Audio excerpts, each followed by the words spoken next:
Good morning. I'm Bob Rubin, and on behalf of my colleagues at the Hamilton Project, I welcome you to today's discussion of the future of work in the machine age. Before I lay out some of the issues we'll be discussing, let me say a few words about the Hamilton Project.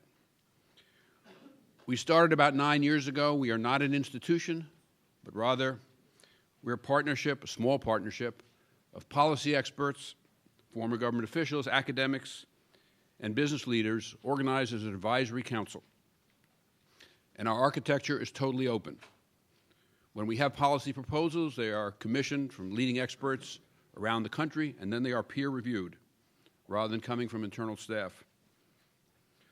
Our purpose is to support policy development and to support seriousness of purpose about policy, discussion, debate, and dialogue.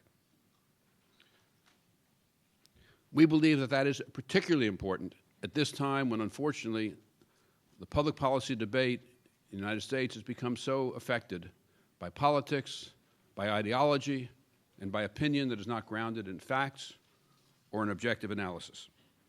The Hamilton Project works in partnership with the Brookings Institution. Brookings contributes enormously to our intellectual vitality. Since launching the Hamilton Project, our view has been that the objectives of economic policy should be growth, broad-based participation in that growth, and economic security. We believe that these objectives can be mutually reinforcing, not antithetical, as is so often argued. For example, widespread income gains promote growth by increasing demand, by increasing the ability of workers to access education, nutrition, housing, and so many inputs and factors that contribute to productivity, and by increasing support, political support, public and political support for growth-enhancing policies. We support market-based economics, and equally, we support a strong role for government to perform the functions that markets by their very nature will not perform. And that takes us to today's subject, the future of work in the age of the machine. Technological development and globalization are keys to increasing productivity and growth, but they put pressure on job creation and on wages. Over the past few decades, as technological development has increased at a rapid rate and as globalization has increased, median real wages have been increased sluggishly, or in many cases even been grown or have been stagnant, and inequality has increased substantially. The exception was the second half of the 1990s, when tight labor markets increased incomes at all levels. Today we're going to talk about how to think about that tension between the growth-enhancing effects of technology and globalization on the one hand, and the effects of technology and globalization on wages and on job creation for lower and middle-income workers. This forum is a continuation of a long line of programs that we've had at the Hamilton Project focusing on middle-income and lower-income workers. Growth is necessary but not sufficient for the purpose of aiding and enhancing the economic position of middle-income and lower-income workers. Growth creates tighter markets, labor markets, as happened in the mid to late 90s, and it increases the pie. But we do need a broader perspective. For example, policies that focus on education and policies that focus on job creation and on productivity through infrastructure investment, basic research, and so much else, both promote growth and directly improve the position of the American worker. With this frame in mind, I'll pose a number of questions that today's discussions may address. Is technological development likely to continue moving forward at a rapid rate and with great economic significance, or, as some argue, will its pace slow and its significance decrease? Relatedly, is the dynamism of the American economy intact, or has it declined? If you don't have dynamism, then the technological development won't be applied.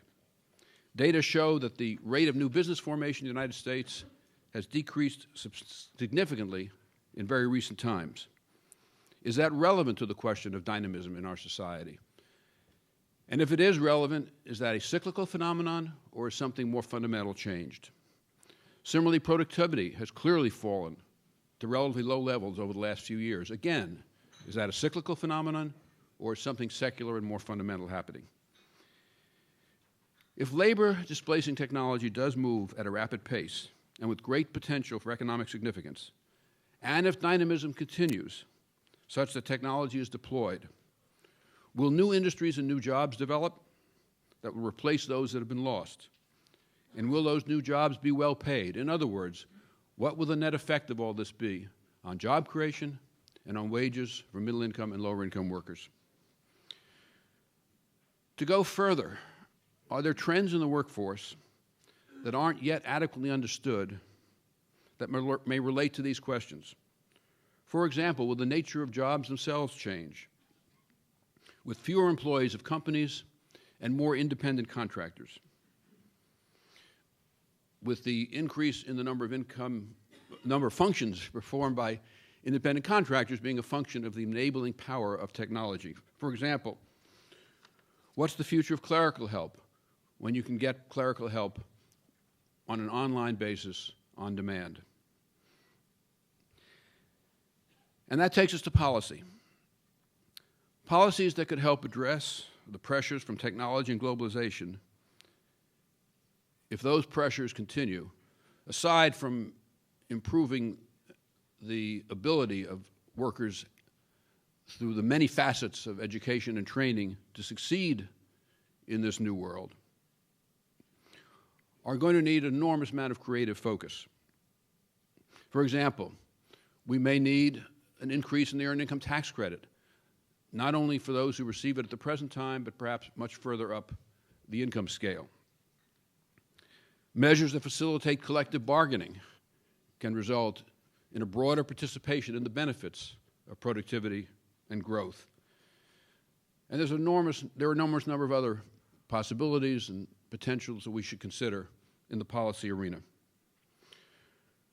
Moving further, I think there may be a more fundamental question that's going to have to be answered at some future time, and that may be a distant future time.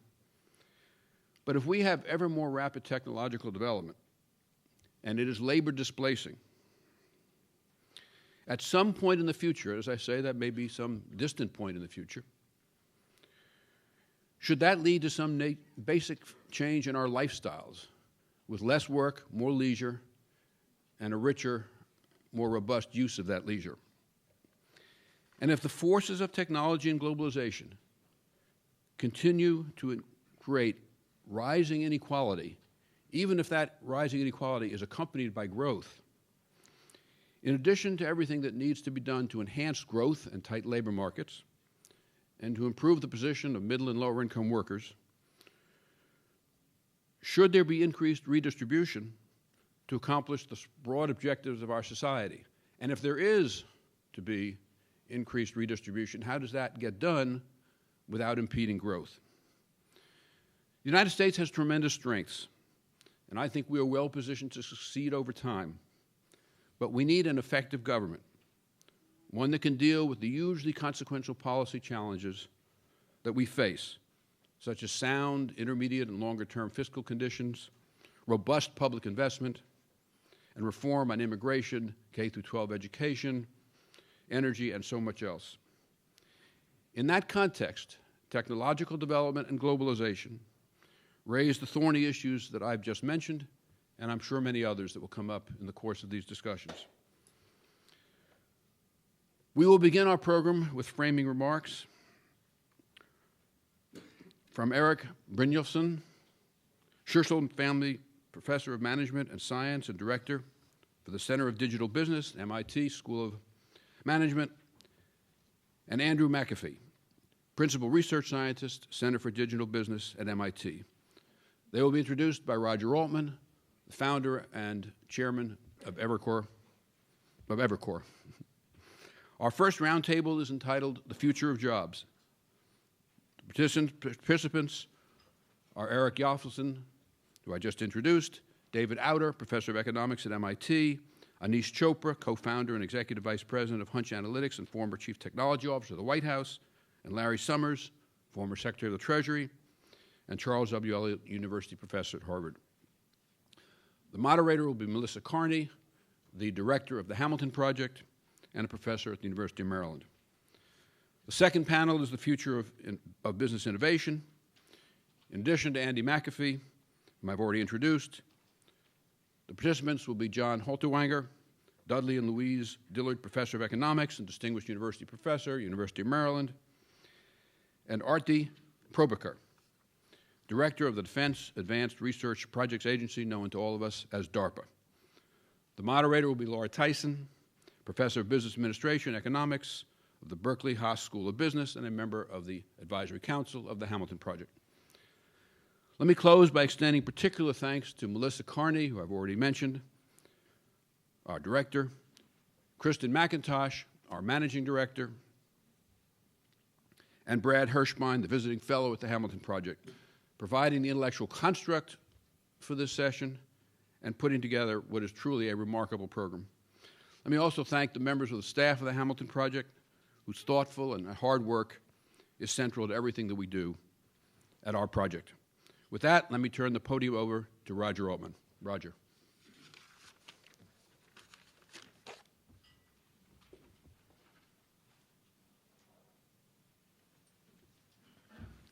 Morning, everyone. I'll be real brief. I think that the upcoming framing remarks and the two panels we're about to have are going to fit anyone's description of provocative. I, too, want to thank Melissa and Kristen and the entire Hamilton staff for once again organizing an event as rich as this and as substantive as this. As Bob said, we're going to start with framing remarks from Erik and from Andy. They're both professors at MIT and the Sloan School of Management there. Erik runs the MIT initiative on the digital economy, and Andy is a principal research scientist at MIT and the Sloan School, and his field of research is the impact of digital technologies on business, the economy, and on society. So we really could not have better framers, including because they've written a profound book. Many in this room, I'm sure, have read it. The Second Machine Age. I took away 3 points from that book. One, that we're at an inflection point on the pace of digital technological advance, that it is accelerating, and that it will produce unexpected and transformative effects. Two, that these effects will be, on the whole, positive. More choice, more freedom, more wealth. And three,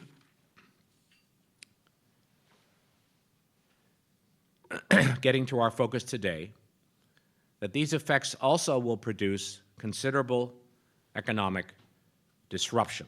In particular, the premiums which labor markets have increasingly been placing on education and skills will rise sharply. And by implication, the wage pressures and lack of employment opportunity for those workers who don't possess those skills will worsen.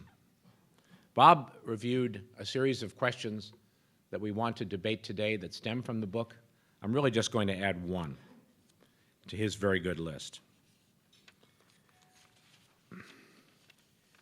The past 20 years have already seen labor markets place a big premium on education. Most people in this room are familiar with the ubiquitous charts that detail the returns to education. So this trend has been underway for some time. And it's an absolutely central element in the outlook for American society. And that it's been underway for some time even apart from this prospective acceleration of digital technology and its impacts, is why Larry Katz and Claudia Golden, for example, described the challenge as a race between technology and education. And the obvious question is it imaginable that we will raise education levels in this country in proportion to these rising skills premiums and in proportion to the acceleration in the pace of digital technology and software and its impacts that Erik and Andy are now going to discuss? So over to you.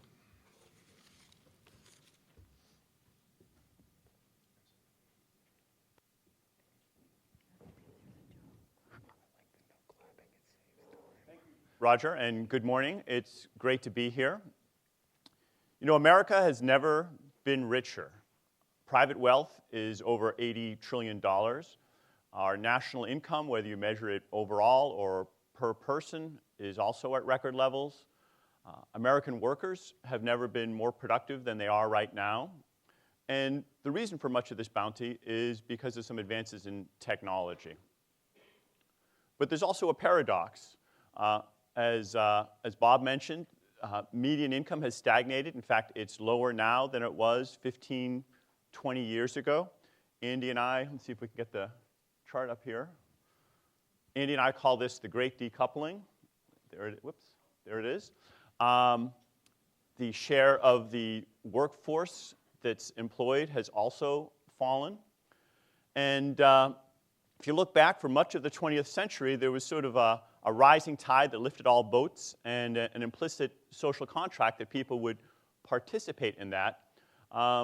But recently that's become somewhat unraveled. And again, there are a number of reasons for that. The Great Recession didn't help, but as you can see, this decoupling really started before the financial crash of a few years ago. There have been changes in tax policy and globalization. There's some measurement issues. We're not counting some of the free goods like Wikipedia or the free apps that give us driving directions. But that's not really enough to close this gap. A lot of it has to do with some changes in the nature of technology. And if you look at the broader sweep, much of the wealth creation can be traced to some amazing improvements in technology going back, say, 200 years ago when a powerful general-purpose technology, the Watt steam engine, helped ignite the Industrial Revolution, and successive general-purpose technologies replaced a lot of muscle work with machines. And by and large, broadly, these machines were complementary to human labor. Wages grew, and more people were working. But we're now in, I think, the early stages of what Andy and I call a second machine age, where machines are also beginning to supplant minds as well as muscles and do a lot of the control functions that used to be integral and only done by humans. In fact, about 10 years ago, many of us thought that there were a number of categories that humans were uniquely good at, and the machines would not be very good at substituting for in areas like dexterity, language, unstructured problem solving. But in recent years, there have been some big improvements in machine intelligence in all of these areas, catching some of us off guard even. There have been improvements in robotics. Robots like Baxter here are working in more and more factories, doing all sorts of manipulation. There are improvements in mobility. Baxter, according to Rod Brooks, works for about $4 an hour, and a bunch of simple tasks like this that people all over the world, people in Massachusetts and throughout the world, are doing tasks like this. Machines have made huge advances in language, which used to be a uniquely human capability. These days, if you see somebody talking on their phone, there's a good chance they're actually talking to a machine, not to another human, and expecting the machine to understand. Of course, they're not real good yet, but we're in the middle, I think, of a 10-year period where we went from machines not being able to understand at all what we were saying to us expecting the machines to understand what we tell them and answer our questions and carry out instructions. And by any measure, that's a remarkable milestone. Machines are translating between languages. Skype will now let you speak in English, and it'll speak in some version of German or French or Chinese to other people. They're writing simple stories. Here's a report about Apple's earnings, the most valuable company in the world. The text isn't, all that exciting. What's most interesting is the byline. It's written by somebody with the name Narrative Science. That's a machine, and they write thousands and thousands of these stories about sports, earnings reports, lots of other topics. My favorite example of unstructured problem solving is what's happened in a thing like Jeopardy, where you have all sorts of questions in a variety of different topics of human knowledge, whether it's sports or geography or science or current events. And Dave Ferrucci, the father of Watson, came to my class at MIT and showed me this remarkable chart that I want to share with you. These little dots at the top are all the human Jeopardy champions. And you can see that most of them are pretty good. They get 80, 90, 100% of the questions correct in any given game. And they're fairly aggressive as well. When Watson first came out, the frontier wasn't very impressive. It couldn't really answer questions at all well. But Watson had a capability that the humans didn't, and that was the ability to learn at a ferocious rate. They fed all the information from Wikipedia and lots of other databases in, and every few months there was another version of Watson that performed better and better. And a few months after Dave showed me this chart, they went on national TV. They played Ken Jennings, the champion of Jeopardy, and Watson won, as you may know. Not just $75,000, but now Watson is being used in all sorts of other applications. There's a call center in South Africa that answers questions when people call in, and Watson is powering that question answering system. There are legal versions of Watson. It runs in the cloud now. There's a banking version. My students actually worked with a team of students of mine worked with IBM to create a version of Watson that has read the Dodd-Frank rules and helps explain them to companies. Apparently there's billions of dollars at stake there. There are versions of Watson do medical diagnosis. You describe your symptoms in something pretty close to English, and it does a remarkably good job of diagnosing what you may have, however obscure it may be. And if Watson is not today the world's best medical diagnostician, I suspect it will be within 5 years and be available on the cloud. And you may well be going for your second opinion or even your first opinion to versions of Watson or other related machines.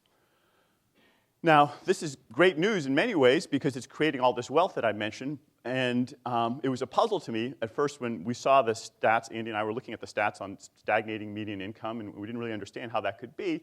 But then we were reminded that, look, there's no economic law that says that technology automatically, even if it grows the pie, that everybody is going to benefit evenly. Some people could be left behind, maybe buggy whip manufacturers when cars come in or whatever. Or there could be potentially, at least theoretically, a majority of people who are left behind, people who do routine information processing work or basic manual skills. There's nothing in the economic theory that says that that can't happen. And some of the data, at least recently, do suggest that we've had various flavors of biased technical change. In the book, we describe 3 sets of them, although there are more. There's skill-biased technical change. Here's a chart that David Otter and Doron Asimoglu, my colleagues at MIT, made that very nicely illustrates the fanning out of skill-biased technical change, although maybe it's leveled off a little bit there towards the end. Capital and labor have been getting different shares. The share going to workers has been falling in the United States and other countries quite precipitously, which maybe is some evidence that machines aren't as complementary as they once were to human labor. Superstars are getting a bigger and bigger share, and again, there are a number of reasons, but one of the reasons is the nature of technology. Digital technologies are quite different. You can take a process and codify it, and once you codify it, you can digitize it, and once you digitize it, you can make a copy or 10 copies or 100 million copies, and each of those copies have 3 very interesting characteristics. They can be made at almost 0 cost. They are perfect replicas of the original, and they can be transmitted anywhere on the planet more or less instantaneously. Free, perfect, and instant are 3 adjectives we didn't use to describe most goods and services historically, but they're standard for digital goods. And they lead to some weird and sometimes wonderful economics. They can lead to a lot of bounty, but they can also lead to winner-take-most markets. If you codify tax preparation, you don't need hundreds of thousands of human tax preparers each serving a local market. A few good tax programs, maybe one or a few, can cover a big chunk of the market. And of course, as Mark Andreessen has said, this isn't just in a few obscure corners of the economy. Software is eating the world. It's coming to retailing, to finance, to manufacturing, to media, more and more parts of the industry. So these economics are coming to more and more parts of the economy. Now, ultimately, this can have profound effects, as Roger was saying, not just on the bounty, but also on the distribution of income. But really, it's how we use these technologies. It's not the technology per se that does this. It's how it interacts with our organizations, our skills, our institutions. And at the end of the day, the most important thing to remember is that technology is and always has been merely a tool. Now, we have more powerful tools than we ever have had before, and they have the potential to create enormous wealth with much less need for work. Some people see that as a bug. I think we should see it as a feature. It should be good news. I think shame on us if we aren't using these amazing tools to create more shared prosperity. So at the end of the day, ultimately, what's going to determine how we distribute this bounty is our choices in tax policy, in education, in health and welfare. Ultimately, technology doesn't determine the distribution. It's our own choices. Thanks. And let me turn it over to Andy, who's got a few additional comments on that. Thanks, Erik. Before we get to the panels, I would just like to say two things, building on what my colleague and co-author Erik just talked to us about. The first is to thank our hosts for bringing us together this morning. It's fantastic for Brookings and the Hamilton Project to convene this conversation and to bring such a room of fantastic participants together for this. I'm deeply grateful. In particular, I'm extremely appreciative of the focus that the Hamilton Project has. To my eyes, a lot of the debate about the trends in the economy, it's not that it's pointless or misplaced, but it's missing the really important story. We're arguing about the 1% and the 1% of the 1%, and that's a valid conversation. I think a much more important one is what's happening at the 50th percentile of the American workforce, what's happening at the 25th percentile of income and of earnings. These are the people, as we've looked around, who are really facing the job and the wage challenges. So Hamilton's focus on exactly those portions of our population and our workforce seems to me to be exactly the right focus for us to take. The second thing I'd like to do is congratulate our hosts, particularly Bob and Roger, for bringing together a really diverse crowd of people this morning. Erik and I have a fantastic partnership, but we have a bit of a problem in that we're now finishing each other's sentences, and we see technology under every rock.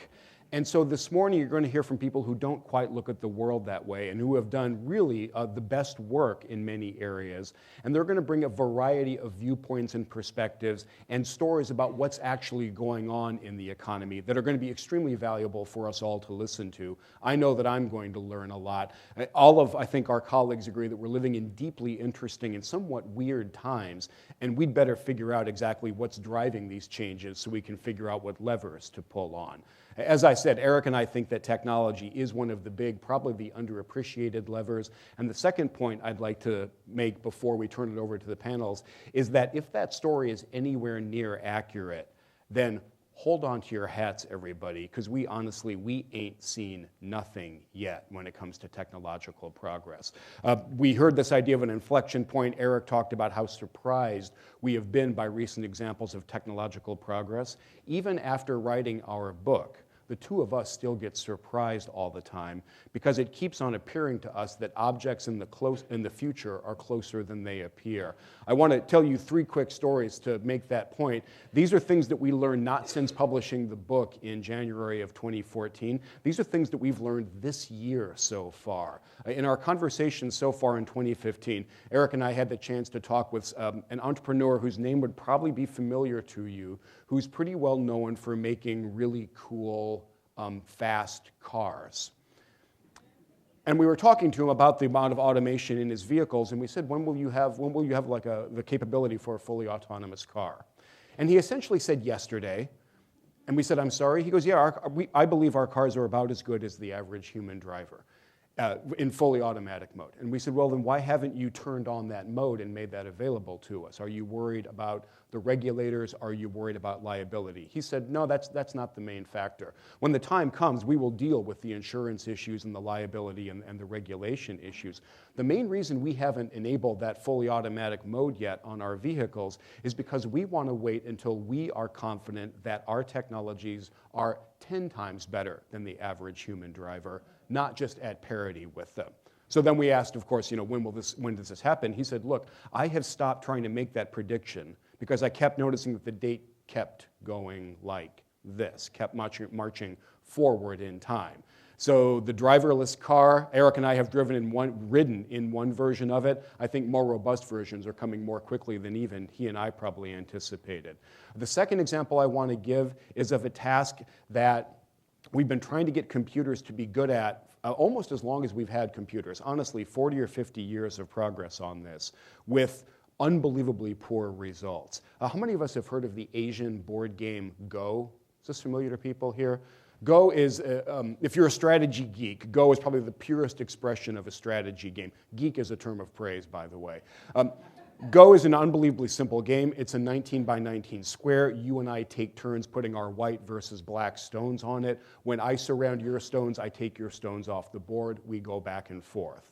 It's one of these sentence to say, lifetime to master kinds of games. Go masters spend decades playing the game, trying to understand how to play it well. So of course the computer geeks saw this and said, great, a strategy game, let's try to program computers to be good at it. They have made unbelievably little progress at that for two main reasons. One is the game is just too complex for brute force simulation methods to work. You can't come close to simulating all the possible Go games before the sun burns itself out. So the brute force that we have with computers is not that useful in this context. Then the geeks would say, okay, well, why don't we teach the computers the right strategies for playing this game? We'll program in the strategies, and we'll refine them over time, and we'll beat the best human players that way. The main problem there is that when you go ask the best human players how they knew what move to make, they go, I don't know. I've done this for 30 years. I understand the pattern. Some part of my brain gets it. That move just felt right. They cannot articulate the strategies that they're using to play the game at a high level. So our brute force methods won't work. Understanding the strategies doesn't work. It feels like a little bit of a dead end. And then just this past year, a team of geeks said, let's try a different approach. Let's just configure a system and show it a bunch of examples of games played at a very, very high level. We have this great library of Go games played at a very high level. Let's show the computer just a bunch of examples of those games, and that's it. We're not going to try to elicit the strategies or tell it the strategies or point it to the patterns that are most salient here. We're just going to show it a bunch. Then they showed it high-level games in midstream, and they said, hey, what's the smart next move here? They're at the point right now where that system is able to come up with the exact same move as the human expert more than 50% of the time. This is after less than 6 months worth of work on this problem. So I made a bet on Twitter, a platform for all deep thoughts these days. I made a bet on Twitter that by the end of 2015, the world's best Go player will no longer be a human being. So with a couple examples like that, it just becomes more and more clear to me and Erik that the future is coming at us more quickly than even the experts have been predicting. That means the economic consequences are also going to come at us, I believe, more quickly than a lot of us were expecting, which makes the discussions of today all the more important. Thanks very much.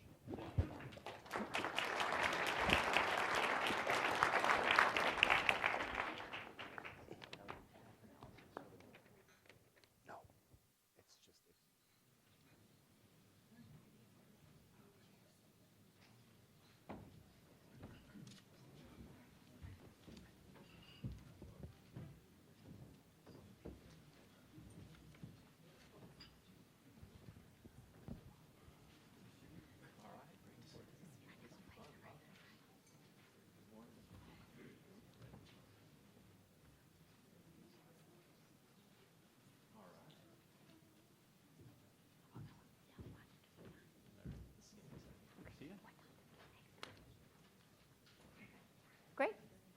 Well, thank you all for joining us this morning. My name is Melissa Kearney, and I have the privilege of moderating our first panel discussion this morning. So this panel is going to take the premise that Andy and Erik laid out for us, that there has been rapid technological advance, in particular in the information sector.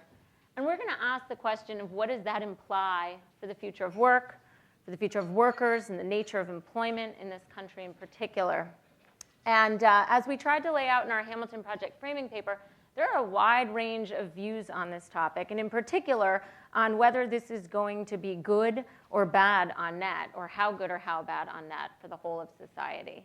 Unfortunately, this morning we have a really expert group to discuss these issues with us. I mean, truly, I would say some of the leading minds in the world on these very questions. You have their full bios in your program, so I won't run through them in detail, but I'll just briefly introduce our panelists this morning. To my immediate left is David Autor, professor of economics at MIT and one of the nation's leading labor economists, who's probably contributed more to the academic literature on recent trends in labor markets than anyone. Then we have Larry Summers, university professor, president emeritus at Harvard University. He's also served, of course, in a number of senior policy positions, including Secretary of the Treasury of the United States and Director of the National Economic Council. Aneesh Chopra served as our nation's first Chief Technology Officer, appointed by President Barack Obama, and previously served as Virginia's fourth Secretary of Technology. He is currently the co-founder and executive director of Hunch Analytics, a technology-focused firm. And Erik Brynjolfsson has already been introduced, and he's still a professor up at MIT Sloan School. Okay. Yeah. That's right. So the way we're going to do this is I'm going to pose an opening question to each of our panelists. Then we'll move into a moderated, free-flowing discussion, and we'll leave the final 10 minutes for audience Q&A. We will be collecting your questions on note cards, which then will be brought up to the panel. Okay, so David, I'm going to open it up with a question for you. So you have written extensively about the nuanced relationship between technology and computers and workers, and particularly noting that there are certain things that computers can do that substitute for tasks historically or traditionally performed by humans, and other things that computers do that complement tasks performed by humans. So in light of your research and the framework that Erik and Andy have laid out for us, how do you see this all shaking out for workers? That's a great question. I'm honored to be a part of this discussion. I really like the book they've written, and I think this is, and I'm glad this topic is getting the sort of thoughtful discussion that it deserves. You know, I think 15, 20 years ago, Erik and I started talking about this regularly when I was a graduate student, and Erik was assistant professor. And at that time, we felt that people weren't taking this issue seriously. If anything, I would say people should not panic at this point. I think there are a number of remarks I could make. I think there's reason for some skepticism, or at least a little, about how fast things are actually moving. And I would think there's a lot of aggregate data that don't support the idea that the labor market is changing or the economy is changing nearly as rapidly as the kind of very dramatic stories. So, for example, the premium to higher education has plateaued over the last 10 years. And in fact, we see evidence that highly skilled workers are sort of have less rapid career trajectories, or moving into less skilled occupations, if anything. So that's an important puzzle. Productivity is not growing very rapidly. And a lot of the employment growth that we've seen in the last 15 years actually has been in relatively low education, in-person service occupations, which has a technological element to it. So one, I would just say that it's easy looking at these examples to see an inflection point, but when you look in the aggregate data, there's nothing that suggests that we're at an inflection point. Now, the aggregate data could be wrong. We could be looking in the wrong place. I'm just saying that's a reason for skepticism, or at least for thinking things are not changing that rapidly. The second point I want to make is that when we think about how technology interacts with labor markets, we think in terms of substitution of labor with machinery. And that's a completely natural thing to do, because technologies are generally made to do some tasks that we were doing. But we've been substituting machinery for labor for as long as we've been able to think of ways to do that. And And that's a kind of a first-order effect. That's a mechanical effect that we can automate transportation, that we can automate calculation, that we can automate information storage and retrieval. But in general, what is neglected is that complements us as well, that many activities require a mixture of things. They require a mixture of information processing and intuition and creativity. They may require a mixture of motor power and dexterity. And if those things need to be done together, when you make one of them cheaper and more productive, you increase the value of the other, right? So, doctors have not become less valuable as medical technology has advanced, right? They can do more, diagnose more, and that makes them more valuable. Now, ultimately, there are kind of three things that sort of contribute to how an aggregate a reduction in the cost of doing one activity affects employment more broadly. One is whether the technology directly substitutes you individually, or whether it helps you do one thing, it does one thing for you so you can do something else. So if you think about diagnosing, medical testing, obviously physicians can get a lot more information in the course of a day. The second is how elastic is the demand for those services. So if we are so much more productive in medicine, we could do all the medicine we did in 1950 in 10 minutes a week, right? And probably people would be healthier if that was the case, given the state of medicine at that time. But of course, as we get better at it, people will consume more of it, right? We spend more and more on healthcare, partly because there are many problems with our healthcare delivery system, partly because the services that we can produce are of much greater value. And so demand for them is quite elastic. And then third, from a labor perspective, it also matters how scarce the skill set is that's complemented. Right? So it takes a lot of education and training to become a doctor. So when doctors become more productive, we don't just get an infinite number of doctors at minimum wage, right? Because they have to have years of training. And so they're complemented, but their supply moves slowly, and so that tends to raise incomes. So there are many, many examples where productivity increases lead to growing wages, growing employment, and generally making jobs more interesting and more challenging. But that's not always the case. And I don't want to take too much more time. I'd like to say so that's on one side of the labor market. On the other, we do see a lot of growth of work in non-technical jobs that require sort of generic skills, and those are hard to automate. So let me make my final point. A lot of what matters is how rapidly things change, right? So if tomorrow, Amazon, this is an example I've used before, introduced the $1,000 Bezos bot, and it could clean your house and drive your kids to school and do lawn care and cook for you, and it came on Amazon Prime, so you'd have it by Monday. That would be a dramatic advance, and we would all buy it. But it would be extremely disruptive because there are lots of people that's their primary activity is driving and cleaning and childcare and cooking and lawn manicuring. However, if Amazon said, we're going to have this in 2045 for $1,000, we would be well situated to adjust to that because people would recognize that was not the place they wanted to be over the long term for a career. So it matters how quickly we get there. And I think, I think a lot of the debate is not whether these things will occur, but it's whether we're sort of at the second half of the chessboard where the inflection point, and all of a sudden things that are doubling from a small number to a small number, all of a sudden double again, it's a large number, or whether it's a very incremental process. And I would say that the technology community, especially the academic computer science community, is very divided about this. I think if you go to Silicon Valley, entrepreneurs by nature believe everything will be accomplished immediately. You talk to maybe the MIT crowd is particularly skeptical, but their view is these problems are really hard. We are making progress, which was not true 30 years ago, but we're a very long way away. So I think as Andy put it well, we live in very interesting times. Great. Thank you. I'm sure we'll revisit a lot of those ideas when we have our discussion. So Aneesh, I'm going to turn to you. So as our nation's chief technology officer, you were tasked with using technology and innovation to further our nation's goals of job creation, reduced healthcare costs, protecting the homeland, tall order. But you've spoken very optimistically about the power of technology and innovation to improve our lives on a wide scale. So I'm curious to hear how your view of what technology has done compares to that as Andy and Erik laid out.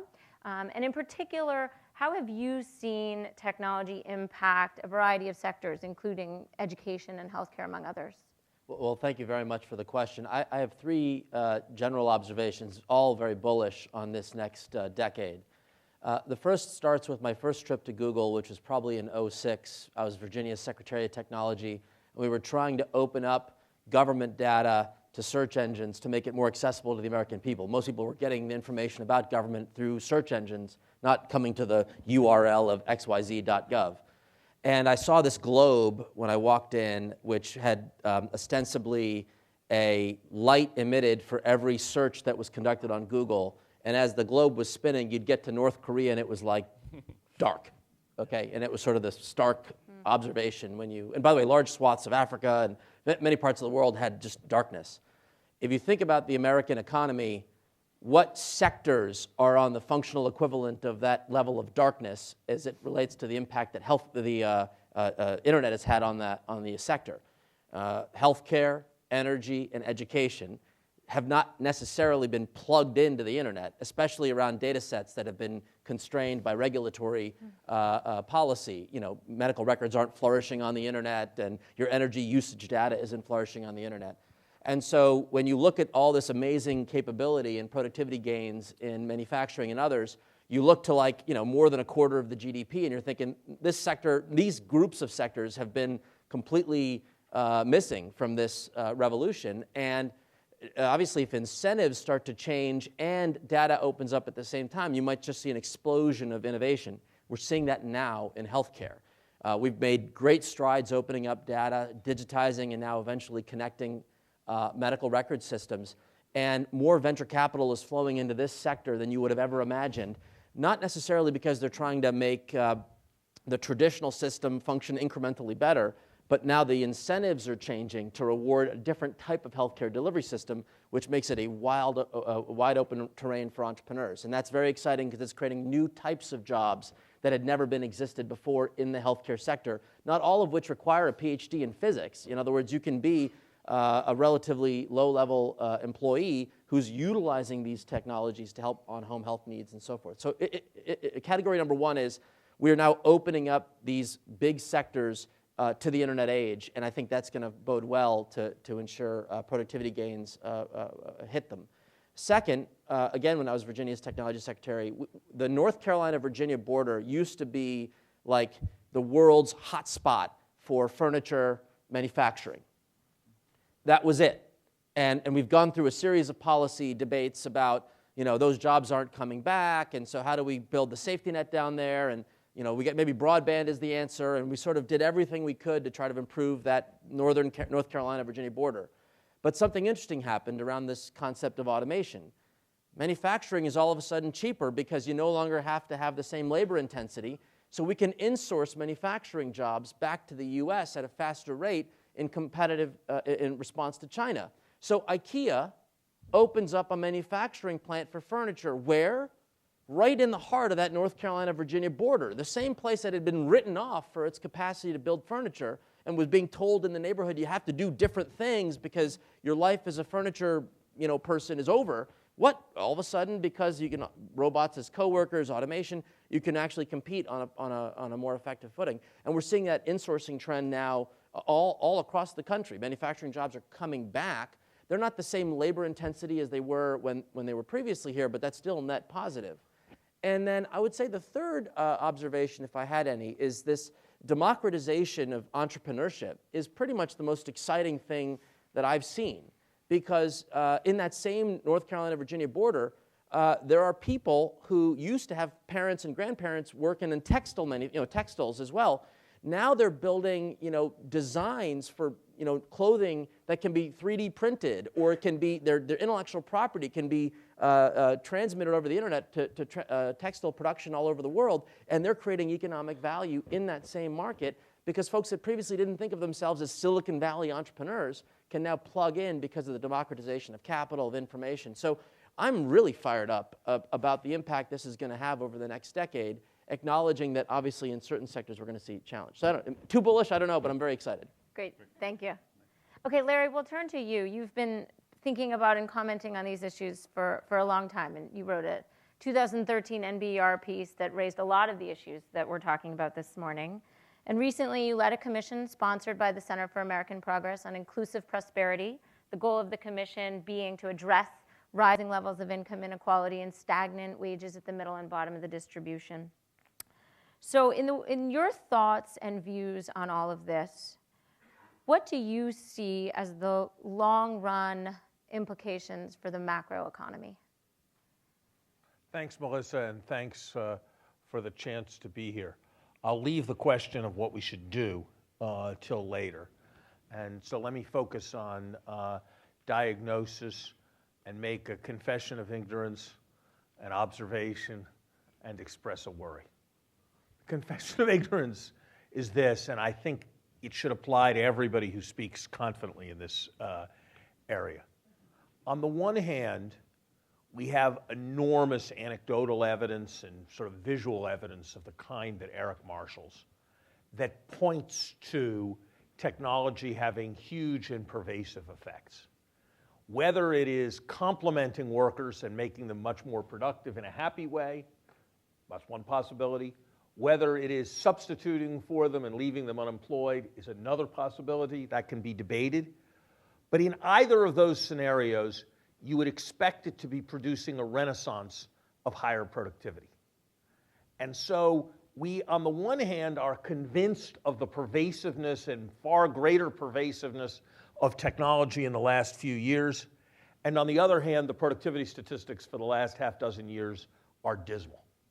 And any fully satisfactory synthetic view has to reconcile those two observations, and I have not heard them satisfactorily reconciled, which leads me to think that we don't have this all figured out. But it is a big problem to believe, and by the way, if you believe that technology happens with a big lag, and it's only going to happen in the future, that's fine. But then you can't believe it's already caused a large amount of inequality and disruption of employment today. So that is a major puzzle which I think hangs over this subject, which I just want to put out there for discussion.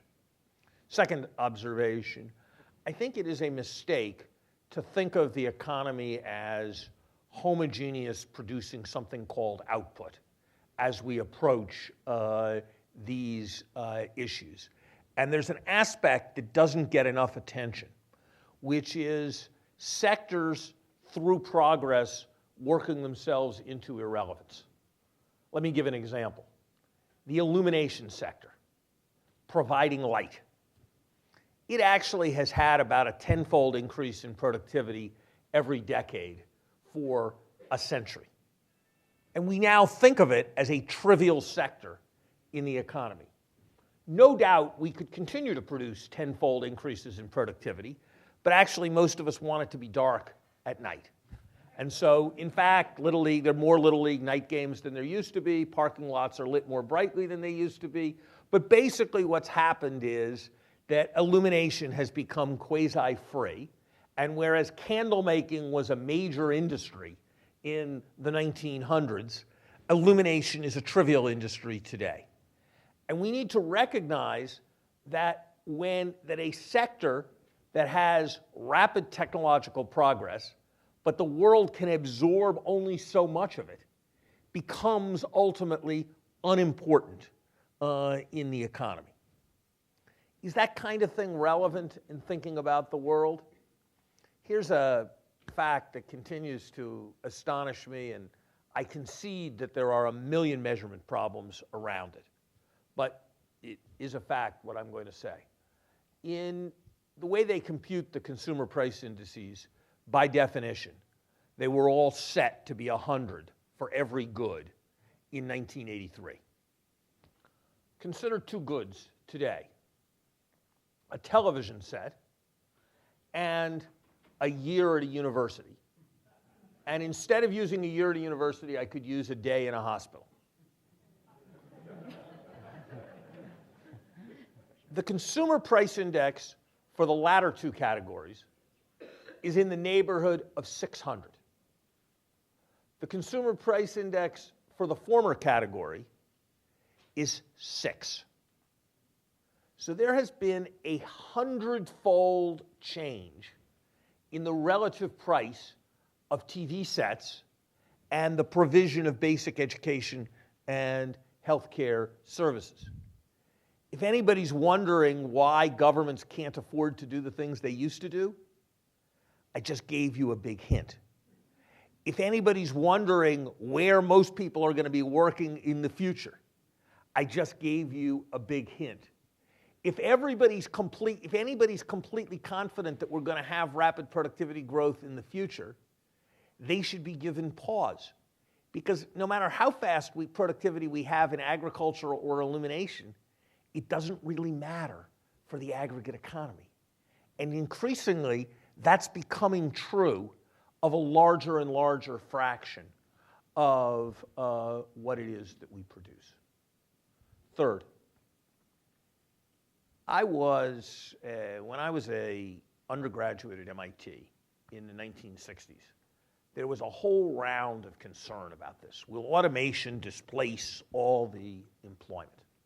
And what I was taught as an undergraduate was that basically the people who thought it would were a bunch of idiot Luddites, and that obviously there'd eventually be enough demand and it would all sort of work itself out, and if people got more productive, they'd be richer and they'd spend, and maybe we needed some transition assistance, but that it was all basically going to be okay. That was what I was taught. That's what Bob Solow thought. He was a hero, and the other people were all a bunch of goofballs. Was kind of what I learned. And I actually believed that for many years and actually repeated it often. It has occurred to me that when I was being taught that, about 6% of the men in the United States between the age of 25 and 54 were not working. And that today, 16% of the men in the United States between the age of 25 and 54 are not working. And it won't be very different even when the economy's at full employment by any definition. And so something very serious has happened with respect to the general availability of quality jobs in our society. And we can debate whether it's due to technology or whether it is not due to technology. We cannot debate. We can debate whether it's the cause of dependence or whether it is caused by policies that promote dependence. But I think it is very hard to believe that a society in which the fraction of people choose whatever your most prime demographic group is that should be working, whatever that group is, a society in which the fraction of them who are not working is doubling in a generation and seems to be on an upwards trend, is going to be a society that is going to function well, or at least function well without major social innovations. And I would want to leave you with that concern as there, whether you think it's due to technology or whether you think it's due to globalization or whether you think it's due to the maldistribution of political power, something very serious is happening in our society. Great, thank you. So I definitely want to make sure we return explicitly to the questions that Larry's raised about policy and where we need to push. But before I do, I want to pick up on the first observation Larry made, and Erik, this is a great point for you to jump in on, which is, given all of these technological advances, really celebrated, why is it that GDP per capita isn't rising more rapidly? Why is it that median wages are essentially flat? And in particular, what does that imply about the impact technology is having on our living standards? Are we just, we're not seeing it in the numbers. Are we not measuring it appropriately? Yeah, that's a great question. I think it's good for Larry to bring up, and it's part of what spurred Andy and I to sort of start working in this stream in the beginning. People like Bob Gordon and Tyler Cowen and others talked about a great stagnation, and at the same time we were seeing these amazing things. Andy touched on a few of them. There's lots more. I could spend days talking about the wonders of technology we've seen. So it is a bit of a paradox there. There are a couple parts of it, though, that are worth kind of decomposing. The part about median income, I don't see that being such a paradox. I think that as I suggested earlier, there's no economic law that says everybody is going to evenly benefit.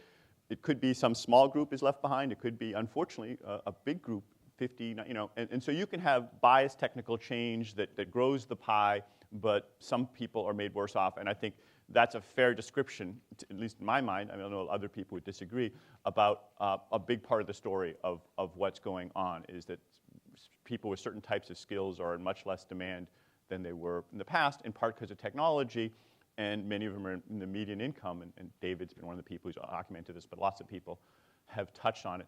The question of overall GDP per capita is more puzzling, although as I showed you the chart, you don't see as much of a problem in that great decoupling chart there as you do with the median. I mean, I think that big part of the angst, that whether it's the Tea Party or Occupy Wall Street and other people feel is that median line, not the top line. But even there, it maybe hasn't been quite as robust as maybe some of us would have expected. It should have been. If technology has been super and more strong and more potent and more everything than it should have been before, the question isn't whether it's slowed down. The question is, why didn't these new gale forces of technology lead to a big acceleration? That's what you would have expected. So let me address that. So I've spent a lot of time visiting companies that are installing these technologies, and some of them are actually quite complicated. So you can install, say, an ERP system or a customer relationship management system. I mean, we documented it takes 5 to 7 years for them to roll out. And during that process, there's a huge amount of organizational disruption, and you can do this on a case-by-case basis. There's lots of case studies of disasters, including at MIT and elsewhere, trying to roll these things out. Quite disruptive as they're being rolled out, no productivity gain or even a decrease while they're being rolled out. And we have aggregate data from hundreds of these firms that I've written some papers on this that show that there's a long lag.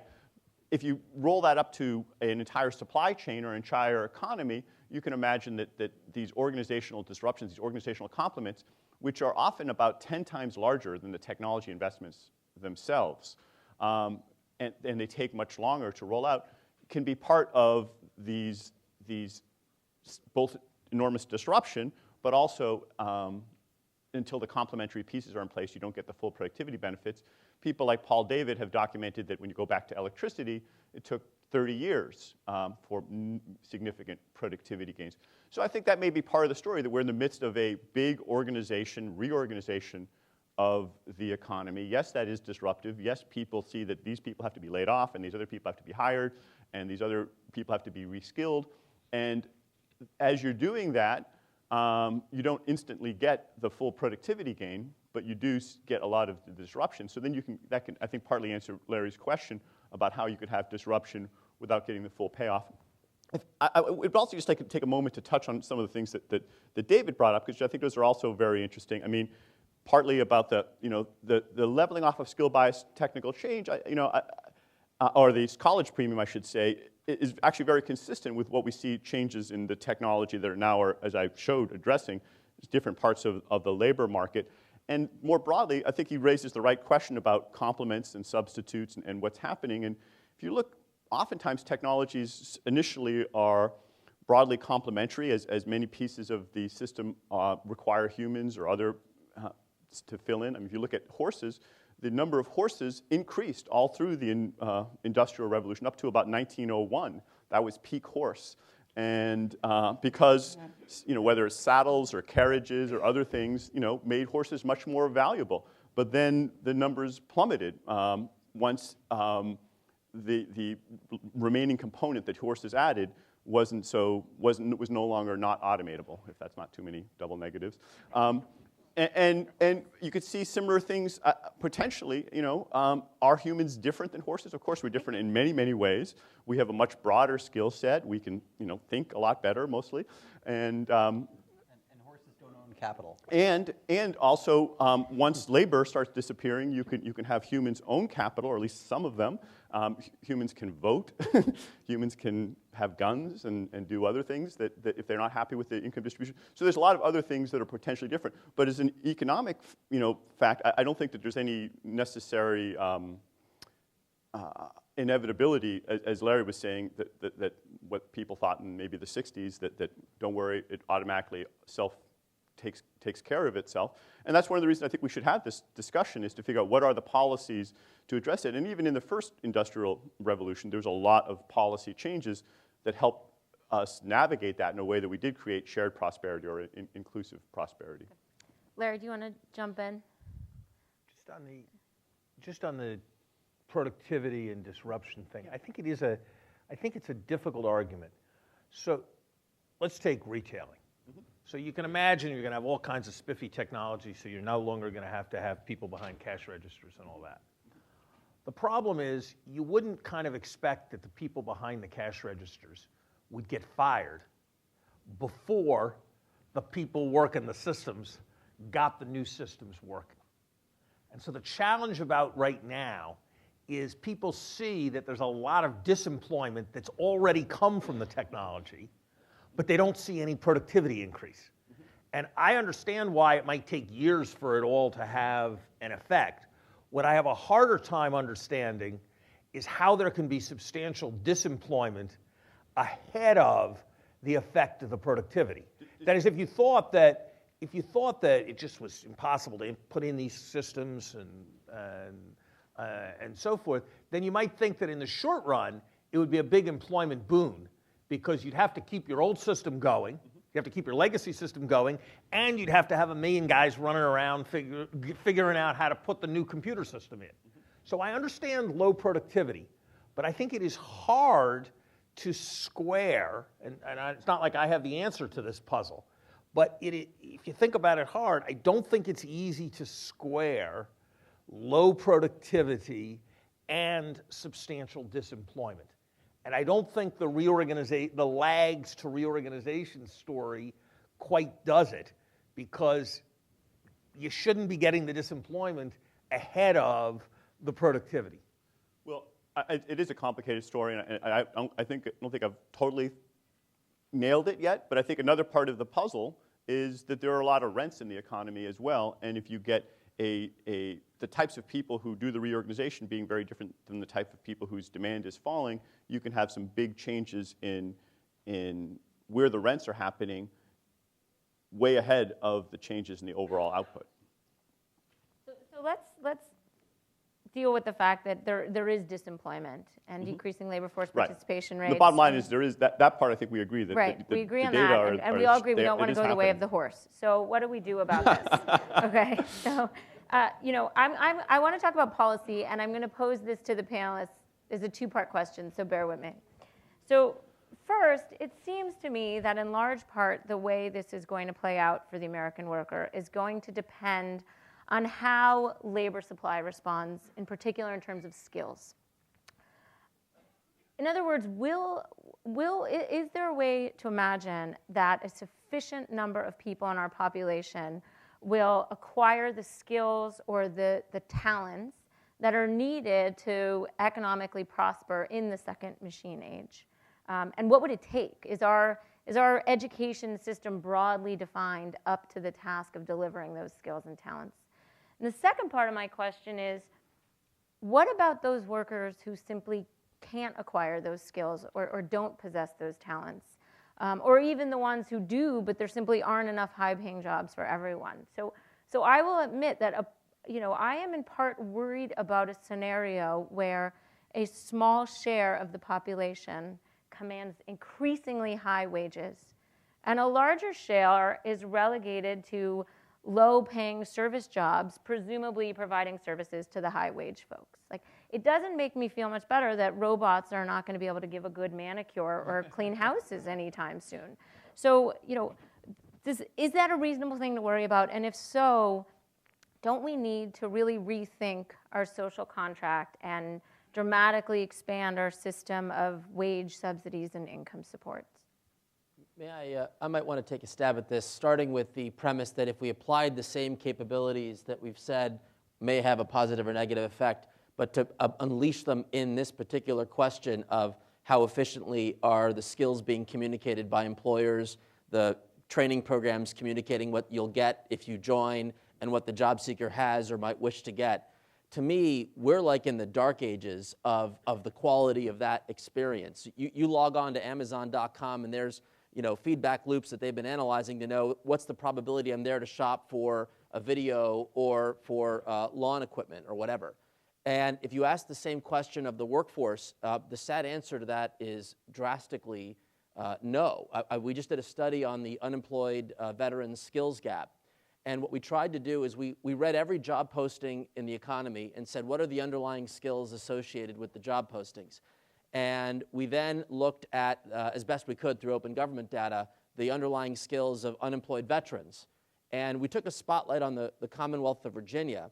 And you had, hundreds of technology companies post jobs from employers who've made a commitment to hire veterans. And they're going out of their way to want to hire veterans.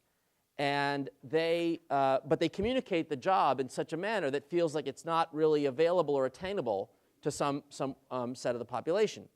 So by doing this sort of skills assessment, what we figured out was every single entry-level technology job, every single one in April of 2014, from an employer who made a veteran hiring commitment, could have been filled by a tech-trainable vet who was at that moment in time unemployed in the Commonwealth of Virginia. Yet neither the employer knew to look for that tech-trainable vet whose background may not have made the initial screen when they did the screening, nor did the vet know that they could get that tech job because it was not in their suggested career path. There was no recommendations engine to say, this is a very simple and attainable opportunity to get you to the next stage. So if there's that level of inefficiency in information sharing about just basic matching of talent to opportunity. I mean, every one of these New York Times stories, how many young people have the skills to get into a Harvard or an MIT in minority communities don't even apply because they didn't even think they could get in or know that financial aid's available. So we're making bad decisions in our economy. So if we unleashed recommendations engines, the same that the gentleman that talked about the Go game or whatever, if the same capability could advise, if every person in the economy had a little helper that said, given who you are and where you want to be, here's the shortest path to awesomeness based on the limited additional skill you need to attain to land the best job that's available to you. Is that anywhere near in our system today? How exciting would it be if there was an unleashed marketplace of tools to do just that? Would we solve this before you get into the income subsidy question? Just make the system work better. I think that's an initial place to start. And where's the vet going to get those skills? From the employer, from the local community college, from Udacity? So this is the other fascinating question. We did a little panel at the Center for American Progress highlighting this AT&T partnership with Udacity for nano degrees. These are 6-month chunks of learning. Here's the irony of it. They're great for cybersecurity and other sort of interesting areas of growth. So I asked the question, are any of you regulated as learning programs that qualify for government subsidy, whether they be Title IV funding or qualify for the GI Bill benefit or qualify for Workforce Investment Board, vouchers? And the sad reality is these innovations are disconnected from any actual government support because there aren't thoughtful regulatory on-ramps for these new entrants to be reimbursed in that manner. So these are the areas where I think there's opportunity. Want to jump in? Sure. I agree with the direction you're going in terms of skilling, and I think there's a policy focus on sort of college for all, and that has been healthy at some level, but it's very incomplete. Our education system is geared towards get people out of high school and into college. If they don't go to college, we sort of, it didn't work out. And that's not productive when less than half of young adults are going to complete a 4-year degree. And that's not going to be 75% within 10 years or within 30 years in all likelihood, although there has been an increase in both high school graduations and college completions over the last 10 years. I think we need to think about the skill sets that allow people to do evolving jobs in healthcare, right? Health paraprofessionals, in technical positions, many of which require real skill sets, but they don't require 4-year liberal arts training. And so I think we push too many people towards expensive 4-year degrees, which either are not as efficient as they could be or not as appealing as they could be. There are opportunities in kind of, and this is something Harry Holzer's written on a lot, on kind of the sort of new middle skill occupations. They aren't things that you can just get with a high school degree. A high school degree is foundational. It's a credential, but it's a credential for further vocational training. I think there's a lot of productive room for investment there. Hopefully, technology will allow us to be better at that. Unclear. There's, we stare, as with so many things, there's great potential and great uncertainty about how fast and how well it will work.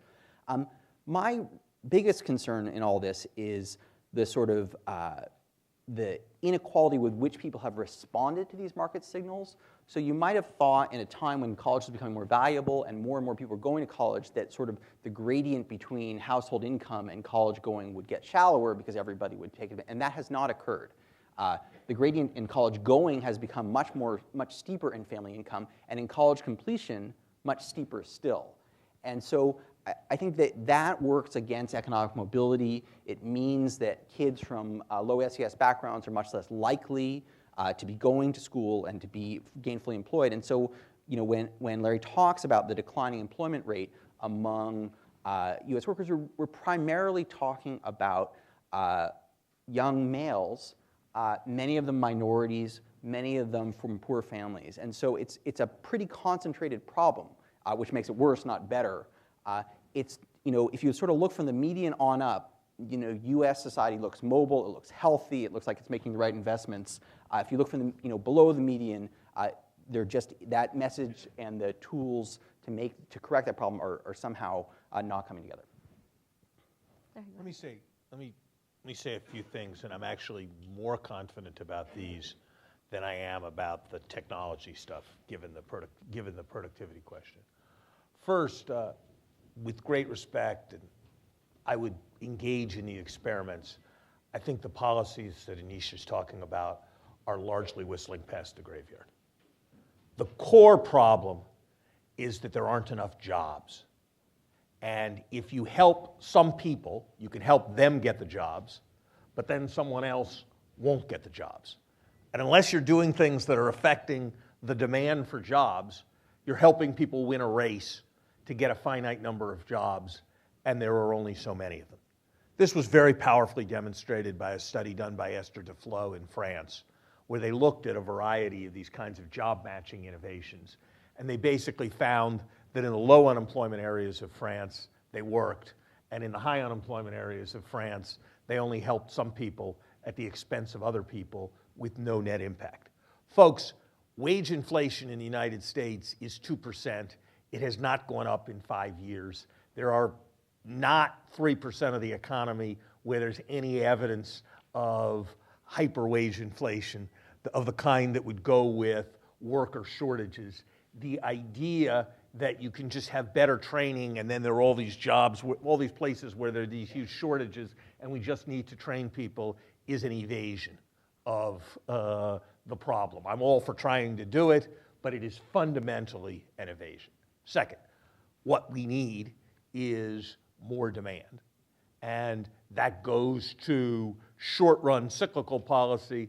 It goes more generally to the way we operate macroeconomic policy and the enormous importance of having tighter markets so that firms have an incentive to reach for workers rather than workers having an incentive to reach for firms. It's quite remarkable to look at over the years at the Harvard Economics Department. When there are 30 professors and 40 graduate students, it's remarkable how badly the graduate students get treated. When there are 30 professors and 20 graduate students, and every professor wants a graduate student, it's remarkable how well the graduate students get treated. And that process, people who've been to school in environments where there's 60% men or where there's 60% women are not unfamiliar with this phenomenon. Having the labor market run tight is fundamentally important for fairness. It is fundamentally important for generating investment in workers. Third thing I would say is that and this is in the same direction as what David was saying, and I agree with him, and he knows much more about it than I think we can't think of education as just an undifferentiated blob of human capital where more is good. The idea used to be kind of the way I would have sort of thought about this 30 years ago, was that part of what would be good about having more education is that people would be able to work in an office rather than being plumbers. And that was part of what was good, that So that would upgrade people and give them new opportunity, and plumbers' children could work in offices rather than being plumbers. It's kind of the essence of the technological changes that are being described, that they are much more heavily bearing on people who work in offices than they are on plumbers. And so the whole idea of working with a craft and a specialized skill rather than this generic general manager with liberal arts competence is, I think, central to thinking in a rational way about wages. And if I could say one other thing, I think that the broad empowerment of labor in a world where an increasing part of the economy is generating income that has a kind of rent aspect to it, and the question of who's going to share in it becomes very large. One of the lesser puzzles, but very large puzzle of our economy today is that on the one hand, we have record low real interest rates that are expected to be record low for 30 years if you look at the index bond market. And on the other hand, we have record high profits. And you would tend to think record high profits would mean record high returns to capital, would mean really high real interest rates. And what we actually have is really low real interest rates. And probably the right way to think about that is that there's a lot of rents in what we're calling profits that don't really represent a return to investment, but represent a rent. And the question of who's going to get those rents, which goes to the minimum wage, goes to the power of unions, goes to the presence of profit sharing, goes to the length of patents and a variety of other government policies that confer rents, and then when those rents are received, goes to the question of how progressive the tax and transfer system is. That has got to be a very, very large part of the picture. And I am concerned that if we allow the idea to take hold, that all we need to do is there are all these jobs with skills, and if we just can train people a bit, then they'll be able to get into them and the whole problem will go away. I think that is fundamentally an evasion of a profound social challenge. So let me ask you, though, you raised the issue of the minimum wage and unions and the bargaining power of workers. But it strikes me that we're faced with a conundrum in the sense that, you know, these technological changes we've been talking about make the imperative of giving workers more sort of, you know, bargaining power and a higher minimum wage, make that more compelling and important. But at the same time, those same technologies make it easier for employers to replace workers who become too expensive with machines. So how do we thread that needle? Well, I think that is a real challenge. And one of the ways I think a lot of us have talked about is things, not just the minimum wage, but things like the earned income tax credit, which is a way of encouraging people to work and sharing some of the benefits from the economy to people who are working and maybe not making very high wages. That's through the tax code, not the employer-employee relationship. And one of the differences is that while it increases the incentive for people to be working and rewards and helps with income distribution, it's a broadly shared cost that lots of people bear as opposed to specifically the employer who comes up with a way of employing that person. I think that you can make a good argument that those employers, those entrepreneurs who figure out how to put some of those people to work should not be the only ones that bear the burden of having to raise the incomes of the people who are right now having their skill demands fall. So an income tax credit is a way of sharing that more broadly. And the net effect is not only encouraging more people to work, but also there's a spillover. It could actually encourage more people to look for creating those kinds of jobs. Yeah, let's just have some numbers here, just to put this in perspective. Roughly speaking, if we had the same income distribution in the United States that we did in 1979, the top 1% would have $1 trillion less today, and the bottom 80% would have $1 trillion more.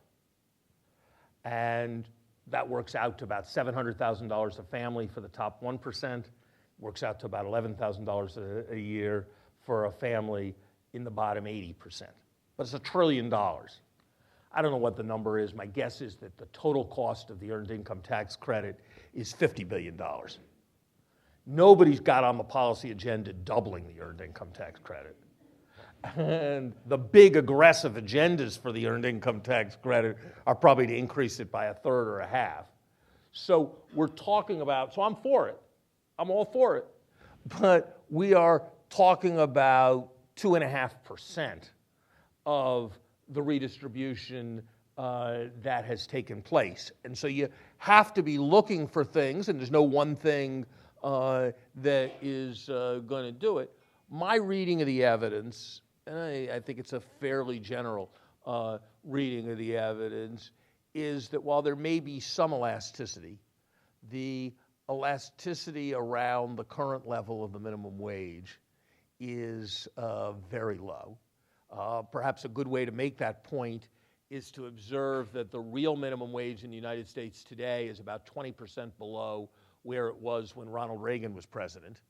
And even Ronald Reagan, when he was president, wasn't really complaining that the then existent minimum wage was doing a lot of damage to employment. And productivity has gone up since that time. It's tempting to think that everything's tradable, but if you ask not across international borders between the United States and other countries, if you just take the Boston SMSA and you say how much of the Boston SMSA's GDP is tradable, it's less than half. And so there's a lot of scope for raising wages in areas where there isn't going to be some broad kinds of competition. Good. So we have some questions from the audience, and I'm going to ask one that relates directly to that last point. So the question is, what is the role of trade on technology and vice versa? How does this relate to the relative skills of people in different countries? I'll take that one. Actually, this is what I wanted to bring up. A lot of the disruption that people attribute to technological change over the last 15, 20 years actually has had a great deal to do with changes in international trade. And especially the accession of China to the WTO in 2001, to everybody's surprise, led to an enormous surge in imports in the U.S. and a very sharp decline in manufacturing employment that's had very large spillovers to surrounding communities. And the work that I've done with David Dorn and Gordon Hanson and Daron Acemoglu and Brendan Price really documents that I think we've all been surprised by how big a factor that is. And fortunately, that we're much closer to equilibrium now. Policy aside, the next 20 years are not going to look anything like the present. But I think this kind of disruptive power is underappreciated, and it's been quite significant. So that doesn't have an input. That doesn't have I am actually in favor of the president receiving fast-track authority for negotiating trade agreements and so on. But I do think that we often we find an effect and we look for a cause, and sometimes we get it wrong. We want to attribute it to the most obvious thing rather than something more subtle. We thought the internet economy was an amazing thing from about 1995 to 1999. I don't see how it all of a sudden became a disastrous thing around 2000. I just don't think that's plausible. The other thing I would say is I do think that that trade does circumscribe, or the possibility of trade, some of the things we can do. We could not, in my opinion, restore unions to where they were 40 years ago without having very substantial competitive effects because we don't have the kind of rents, the kind of market power. And you can point to countries like Germany that have much stronger unionization, but then German companies are outsourcing a lot of their employment to Eastern Europe. So I think that is a real constraint. On the other hand, I also want to point out that we bring a very sort of Western-centric perspective of this. Globalization and the technology jointly have brought more human beings out of poverty in the last 20 years than any time in world history, and that's not just because we have a larger population. I mean, as a percentage, right? If we look at what's happened in China, we look at what's happened in India, and a lot of the things that we view as threatening are creating much broader prosperity. At the same time, they create greater concern. When I think about machines substituting labor, I worry much more about Indian textile workers than I do about the general employment patterns in the U.S. So I think that if I'm thinking about this kind of technological dystopia, I think about a world where poor people in Kenya have solar cells, but they don't have any. There's no job for which their skills are really scarce. But I think that we should be thinking about technology and globalization as working hand in hand at this point. And the view in the 1980s, early 90s, that trade was sort of irrelevant to what was happening in the U.S. I think is quite out of date and still has not fully permeated the consciousness of how people have thought about the developments of the last 20 years. I want to agree in part and disagree in part. I think first, it's right to say that trade and technology, in a sense, are strongly associated with each other. We wouldn't have much more trade but for the much greater ease of communicating and transporting across countries, but for the technology that represented the container ship and a great deal else. So what we call trade and the great increases in trade are very much tied up with technology, is the first thing I'd say.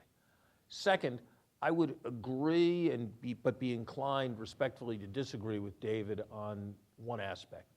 I agree with David, and certainly my thinking would have evolved over the last 20 years, on the question of how much has changing trade patterns impacted the U.S. labor market.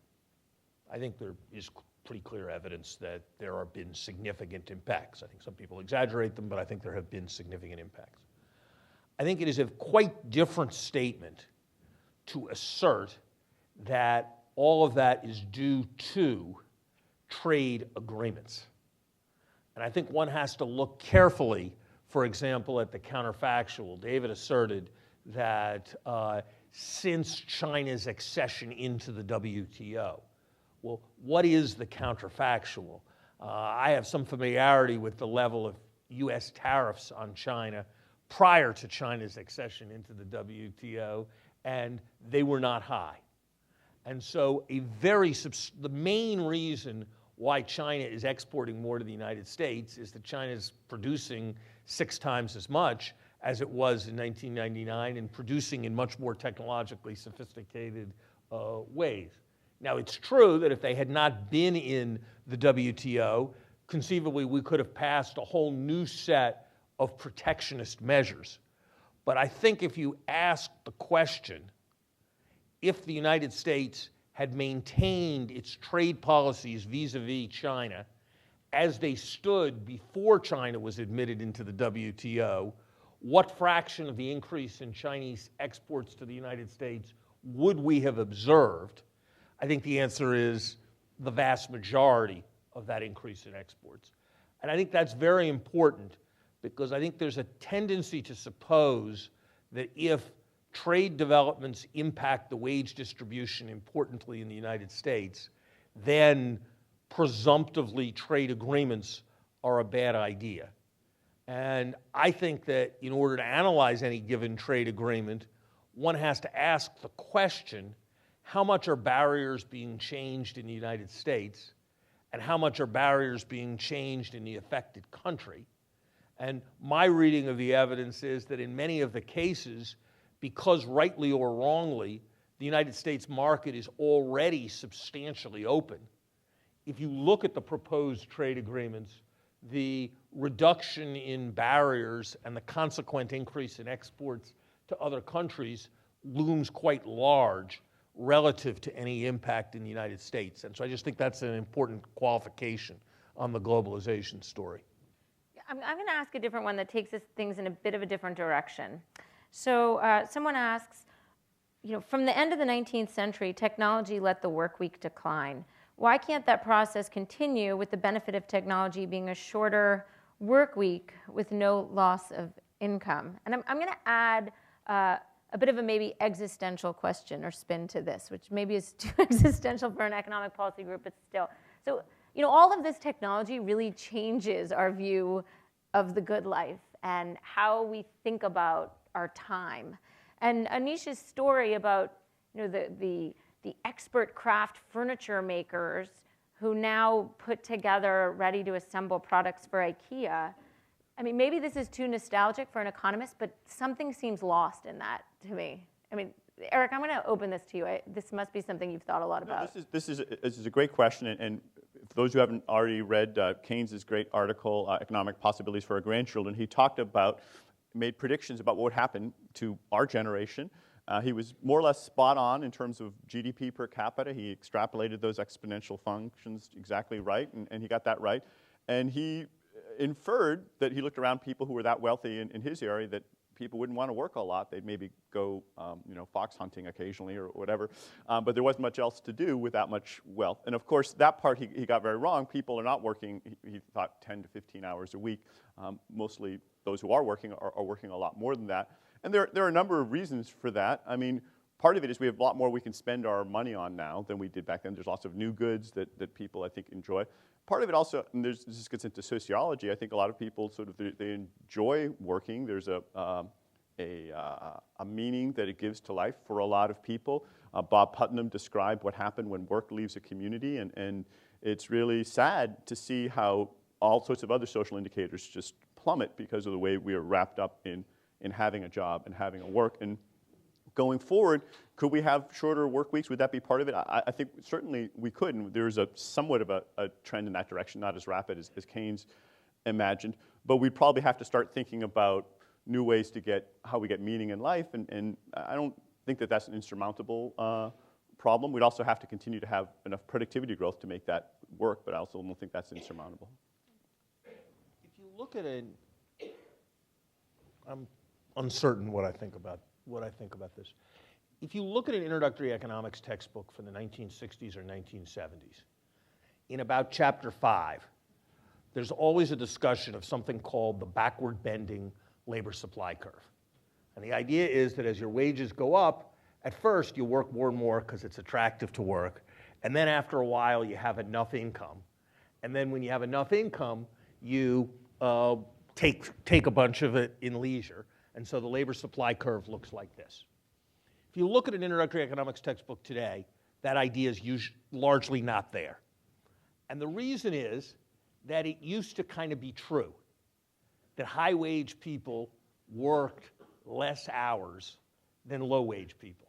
Your image of the 1930s was that the CEO sort of went out to play golf at 4 o'clock, and the workers worked 60 hours a week.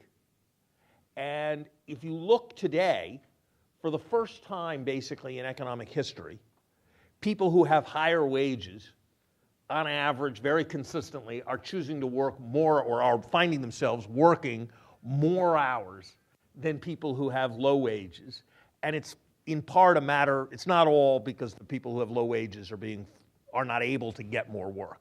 There is choices that people are working more hours. And that's why this idea of a more leisurely nirvana is less in fashion. That said, I must say I have to be impressed that Americans work about 50% more hours, maybe 45% more hours in a year than Northern Europeans. And I'm not sure that I would want to call that a great virtue of American society. But I think we have to think very carefully about what the alternative to work is and how meaning and community are found in the absence of work. Classical economics has this simple view, which is working is bad, leisure is good. Those who spent time in communities with 28% unemployment, I don't think find that a riveting formulation of human motivation and desire. And so I think it's something that needs to be thought about a great deal. And I guess the thought I have, without knowing where to go with it, is it sure seems like in our society, whether it is taking care of the young or taking care of the old or repairing a lot that needs to be repaired, there is a huge amount of very valuable work that needs to be done. It's much less clear, to use a modern phrase, that there's a viable business model for getting it done. And I guess the reason why I think there's going to need to be a lot of reflection on the role of government going forward is that if I'm right that there's vitally important work to be done for which there's no standard capital business model that will get it done, that suggests important roles for public policy. If I can make a friendly extension of where Larry just ended, which is there's actually some activist work in government to make it, with a business return on investment, the social good. So, you know, addressing climate change feels like a big priority for all of us to do something about. And the fastest growing job in America is, for energy job, what's the fastest growing energy job in America? David? Solar panel installation. Solar panel installation. Now, you made earlier a comment about trade and technology. Partially, this is because the cost of importing solar panels is low. Now, here's an interesting conundrum. If you benchmarked Germany against the US on the cost to install solar panel, in a world where you've got globally competitive prices for importing these technologies, these fancy panels, what explains the delta? It's a little over $1 billion delta if you kind of ran it out. What explains it is something called the soft costs of solar installation. The lack of automation in something as simple as permitting the ability for a home or a business to put solar panels on the roofs.